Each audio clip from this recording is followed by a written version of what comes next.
সোমবার 24শে জুন মুখ্যমন্ত্রী মমতা বন্দ্যোপাধ্যায় নবান্ন সভাঘরে রীতিমতন হকার উচ্ছেদ নিয়ে হুঁশিয়ারি দিয়েছিলেন। আর তারপর থেকে শুরু হয়েছে প্রশাসনের বুলডোজার অভিযান। রাজ্যের অন্যান্য জায়গার মতন বোলপুর পুরসভার শ্রীনিকেতন স্টেশন রোড বোলপুর উচ্চ বিদ্যালয়ের পাশে থাকার ফুটপাতের সমস্ত দোকান উচ্ছেদ করার অভিযান শুরু হয়েছে। আর তারই মাঝে অন্য এক ছবি ধরা পড়েছে। স্কুল পোশাকে দুই ছাত্রী খাবার খেয়ে স্কুলের পথে রওনা দেওয়ার জন্য প্রস্তুত। ঠিক সেই সময় পুরসভার লোকজন বুলডোজার দিয়ে বাবার দোকান ঘুরিয়ে দেয়। দোকানের ধ্বংসাবশেষে বাবার কোলের উপরে চেপে ছোট্ট মেয়ে কাঁদতে থাকে। বড় মেয়ে বোনকে জড়িয়ে ধরে কাঁদতে থাকে। দু সন্তানের কান্না দেখে বাবা মাও ভেঙে পড়েন। আর এই পরিবারের কান্নার ভিডিও বোলপুর সহ জেলার বিভিন্ন প্রান্তে সোশ্যাল মিডিয়ায় ছড়িয়ে পড়েছে। শোকাহত হয়েছেন অনেকেই।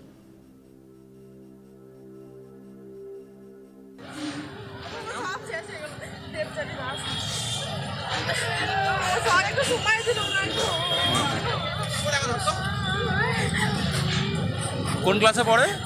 এটা দিয়ে পড়ে কোন তাড়াতাড়ি পাঠা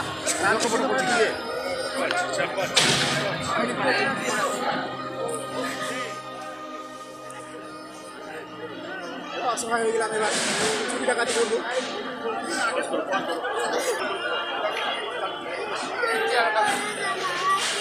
কিছু বলবো না, যা হয়ে গেছে। একটা সময় দিল বলবো, একটা সময় দিতে পারতো। আমার সব কিভাবে করে আছে আমার সব করে। আমি 5 মিনিট আগে জানলাম, আমি তাড়াতাড়ি মেয়ে যাবে, আজকে রেজাল্ট বেড়েছে, আমি তাড়াতাড়ি নিয়ে ছুটে চলে আসছি। আমি আসতে পারছি না।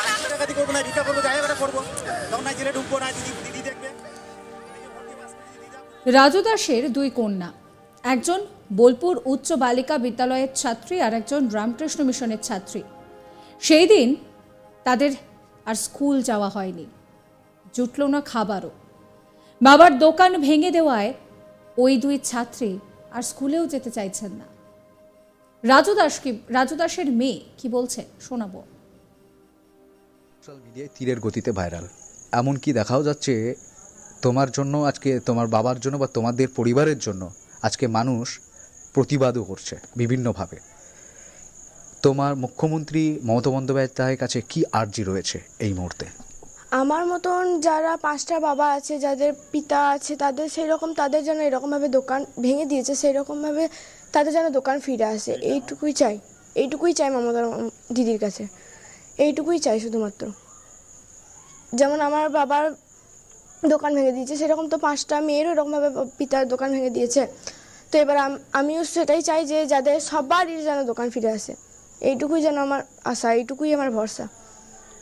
বাবাকে বলেছ যে পড়াশুনো করতে পারবে না, এই বিষয়ে এখানে তোমার সত্যিই কি তোমরা পড়াশুনো করতে পারবে না? স্কুল কি যাবে বা যেতে পারবে না?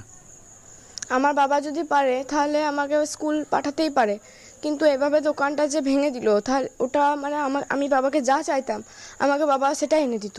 যা চাইতাম আমাকে শুধু বলতে হতো, বাস আমাকে সেদিনকে এনে দিত। ওই দোকানটা থেকেই সব কিছু আসতো। এবার যদি আমি বলি যে আমার স্কুল, মানে আমার স্কুলেও তো অনেক কিছু লাগে না, তো বই খাতা সব কিছুই লাগে। এবার বাবা দোকান থেকেই তো সব কিছু আসতো, দোকানটা তো সব চলে গেল। তাহলে এবার আমি চাইলে এখন স্কুল যেতেই পারি, কিন্তু আমার বাবার এখন এত অবস্থা খারাপ, তাহলে আমি কি করে এখন স্কুল যেতে পারি বলুন? তাহলে কি করে স্কুল যাবো আমি?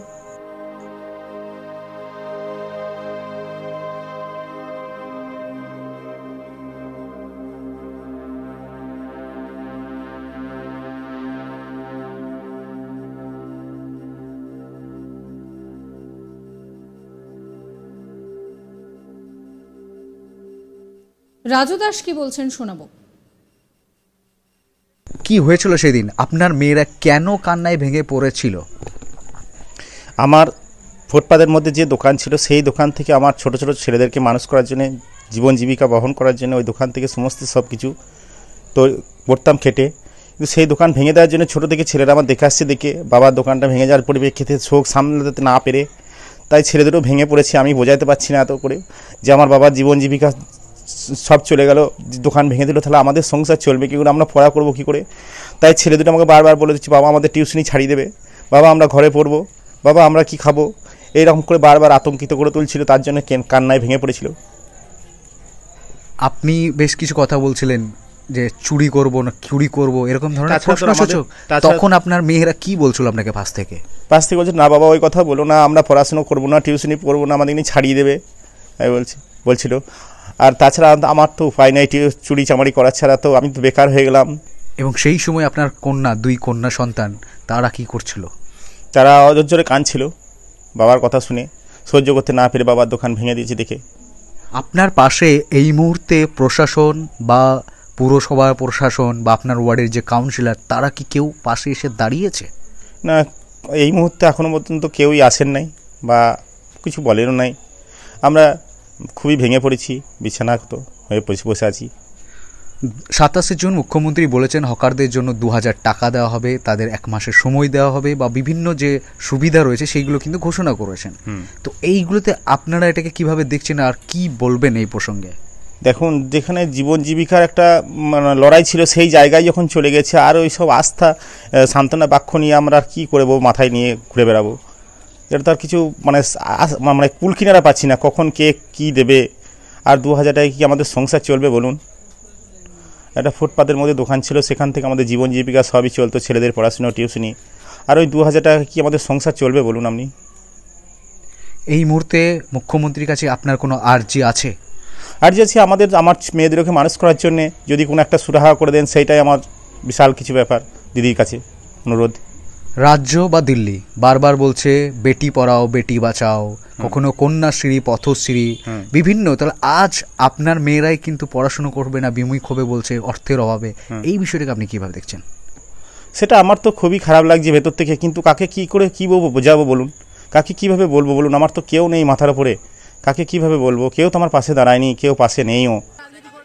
এই নিয়ে আমার কালিক শান্তনু হাজরার একটি রিপোর্ট দেখাবো।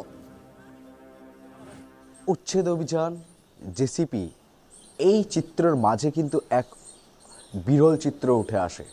সেটি দেখা গেছে বোলপুর শ্রীনিকেতন রোডের উপর ঠিক উচ্চ বালিকা বিদ্যালয়ের পাশে থাকা দোকানের ব্যবসায়ী 2 কন্যা, তাদের পরনে ছিল সবুজ গেরুয়া পোশাক।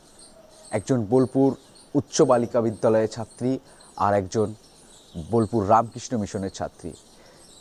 পিতার দোকান ভেঙে গুড়িয়ে দিল জেসিপি, আর 2 কন্যা সন্তান একেবারে অঝরে কান্নায় ভাসিয়ে ফেলল।